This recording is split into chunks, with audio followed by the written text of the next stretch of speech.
हमारे बिजली विभाग का घोर लापरवाही है। बरसात के दिन में झिनझिना लागेला, पैर मन पानी उनी गिरेला और पेड़ पौधा में करेंट आ जाएला। कंप्लेन तो करते हैं तो कोई सुनवाई रहेगा तबे ना। कि हम लोग निकलने का जगह नहीं है, पानी पानी हम लोग कितना निकलेंगे। गिर गया था तार नीचे, हम लोग बैठे हुए थे, अचानक से लाइन कट गया, नहीं कटता तो दुर्घटना हो जाती। बिजली विभाग का कमजोरी है, लोगों का नज़र पड़ रहा है यहाँ पर ही, लेकिन देख करके भी अनदेख होते जा रहे हैं। हम कई एक बार बोले लेकिन कोई सुनवाई नहीं हुआ।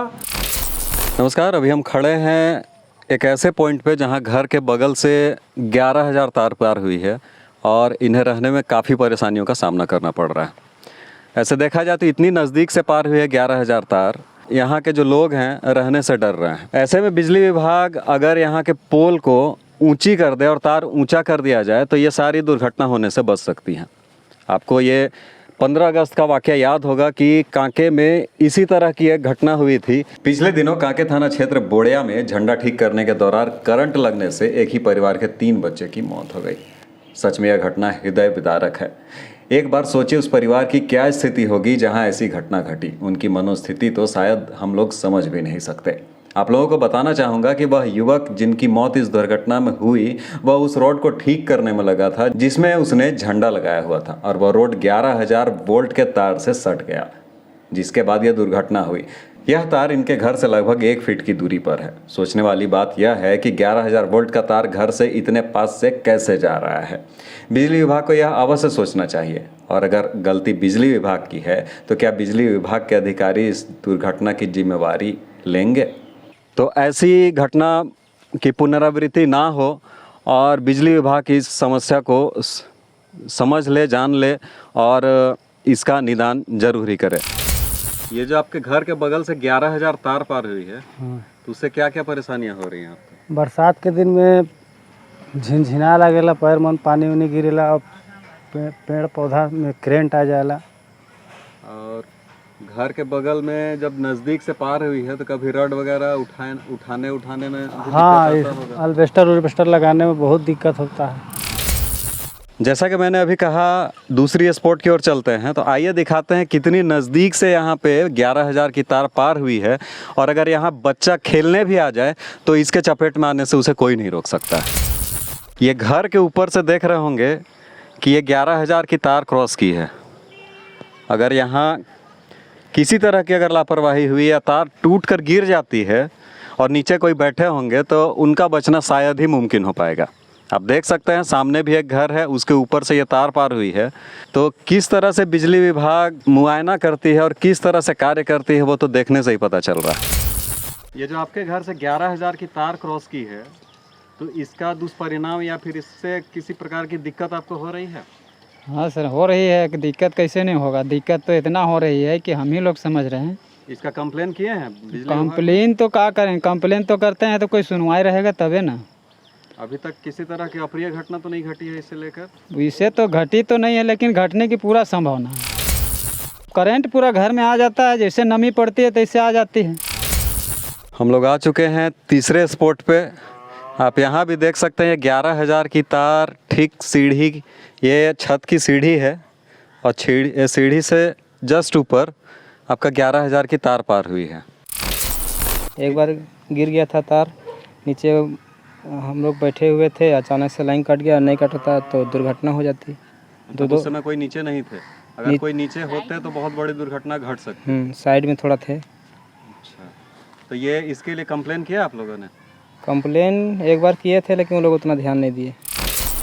अभी हम खड़े हैं चौथे स्पॉट पर और आप यहाँ देख सकते हैं कि छत के ऊपर से ये 11,000 तार पार हुई है। अब आप इससे अंदाज़ा लगा सकते हैं कि अगर दुर्घटना घटी तो किस तरह की दुर्घटना घटेगी और किस तरह का जान माल की नुकसान भी हो सकती है। आप देख सकते हैं एकदम अगर छत में बच्चे आ जाए तो उन्हें किसी भी तरह नहीं बचाया जा सकता। घर बन रहा था उस समय भी मिस्त्री है, सो उसमें सट के गिर गए थे। एक बार ऐसा भी हुआ था, और बच्चे लोग को आने में भी छत के ऊपर दिक्कत है, तो इसको हटवाने से ही। इसके लिए आप लोगों ने बिजली विभाग में कंप्लेन की कभी? तो बोले तो थे, शायद एक बार बात किए थे कि यहाँ से हटाने के लिए। ये सरना टोली वाले लोग भी बोले थे। पोल तो आगे साइड करने के लिए बात किया गया था। अभी आप देख रहे हैं ये जो तार पार हुई है, इस यहाँ पे जो पोल लगी हुई है इसके बाद एक भी पोल आगे नहीं गई है, जिस वजह से कनेक्शन तो लोगों ने ले लिया है, बिजली का बिल भी दे रहे हैं, लेकिन ना ही पोल मिली है ना ही कनेक्शन। आप देख सकते हैं किस तरह से तार का जाल बिछा हुआ है, बीच बीच में तार टूटा हुआ है। अगर यहाँ पे किसी तरह की दुर्घटना होती है तो इसकी जिम्मेवारी कौन लेगा? आपके घर के ऊपर से इतनी सर्विस वायर गई हुई है, अगर ये जमीन के इतने नीचे हैं, अगर कोई आता जाता भी है तो हमको लगता है इसमें सट जाएगा। सट जाएगा तो सट जाएगा, लेकिन यहाँ पर हम लोग बैठे हुए निकलते घुसते हैं, बाल बच्चे सब निकलते हैं और रिस्क लेकर के चल रहे हैं यहाँ पर। तो ऐसा क्या है कि बिजली विभाग यहाँ के बाद पोल देना भूल गई? हाँ, कमजोरी है बिजली विभाग का। बिजली विभाग का कमजोरी है, लोगों का नज़र पड़ रहा है यहाँ पर ही, लेकिन देख करके भी अनदेख होते जा रहे हैं। हम कई एक बार बोले लेकिन कोई सुनवाई नहीं हुआ, और जितने कनेक्शन यहाँ से ले गया है लोगों को भी हम मना करते गए, भाई यहाँ से कनेक्शन इस तरह के मत ले जाओ, फिर भी लोग है सो उनके पास भी तो ऑप्शन नहीं है, कनेक्शन ले तो कहाँ से? हाँ, कहाँ से ले, समस्या है उन लोगों के पास भी। तार पेड़ में बंधा हुआ है, पेड़ में बंध के उधर पार हुई है, बहुत सारे तार टूटे हुए हैं, तो इसके आगे आपको एक भी पोल नहीं दिखाई देगी। आप पहले से समाज सेवा के क्षेत्र में कार्यरत हैं और अभी आप जब जनप्रतिनिधि हैं और लोगों के समस्या को अब अच्छे से जान सकते हैं, तो इस गांव में बहुत सारी समस्याएं हैं, जिसमें से अभी आपको 2 समस्या के बारे में मैं बता रहा हूं। पहली समस्या है कि 11,000 तार गांव और खेत के ऊपर से गुजरी है, और जो कि कभी भी दुर्घटना हो सकती है। तो इसके बारे में कोई आप लोग का प्लान है? एकदम संदीप जी, आपने हमारे गांव के बहुत सही मुद्दे को उठाया है। ये हमारे बिजली विभाग का घोर लापरवाही है, और आप आए दिन देखते होंगे कि बिजली विभाग की घोर लापरवाही की वजह से हमारे राज्य में हर एक साल सैकड़ों जाने जाती है। जिम्मेवार लोग केवल दुख प्रकट करके अपनी जिम्मेवारी निभा देते हैं। जहाँ तक हमारे प्रयास का बात है, मैं पूर्व से ही समाज सेवा में रहा हूँ, मेरे तरफ से जितना हो पाता है मैं लोगों का सेवा करना चाहता हूँ। मैं इस मुद्दे को जूनियर इंजीनियर से लेकर के विभाग के जीएम तक को अवगत कराया हूँ इस समस्या से, हमारे इस गांव की समस्या से, लेकिन आज तक इस पर कोई कार्रवाई नहीं हुई है। अब जहाँ तक बात रही हमारे पंचायत प्रतिनिधि होने का, तो पंचायत प्रतिनिधि के हैसियत से हमारे पास उतनी बड़ी बजट नहीं है, उतना फंड नहीं है कि मैं अपने पंचायत से इस काम को कर पाऊँ। और दूसरा समस्या है जो आपका टेंगरिया रोड में जो देवी मंडप है, उसके जस्ट पीछे एक प्लॉट है जहाँ पे लोग घर बना के रह रहे हैं। अब वहाँ पे वो गड्ढा में है और वहाँ से पानी निकासी का कोई जगह नहीं। जी जी जी जी, जिस कारण से वहाँ बीमारी बढ़ेगी, रास्ता नहीं है जाने का, आने जाने का, जल जमाव का समस्या है वहाँ पे। और ये समस्या भी हमारे पास आए हुए हैं, वहाँ के लोग हमारे पास आए हुए थे, हमको उस समस्या से अवगत कराया गया है।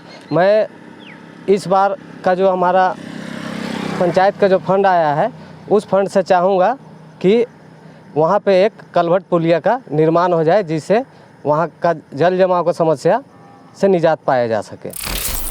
यहाँ जब हम आए 11,000 का तार का प्रॉब्लम देख के, तो आपने बताया कि यहाँ बहुत गंदगी है और बहुत पानी यहाँ जमा होती है। जी हाँ। इसके बारे में क्या क्या परेशानी आपको हो रही है, उसके बारे में बताएं। जैसे हम लोग का पानी डील जाता है तो हम लोग का पानी पूरा भर जाता है, तो बरसात में मच्छर का तो पहले मच्छर काटता है तो बच्चा को बीमारी होता है, पानी बच्चा सब बीमार पड़ जाते हैं। फिर दूसरा है कि हम लोग निकलने का जगह नहीं है, पानी हम लोग कितना निकलेंगे।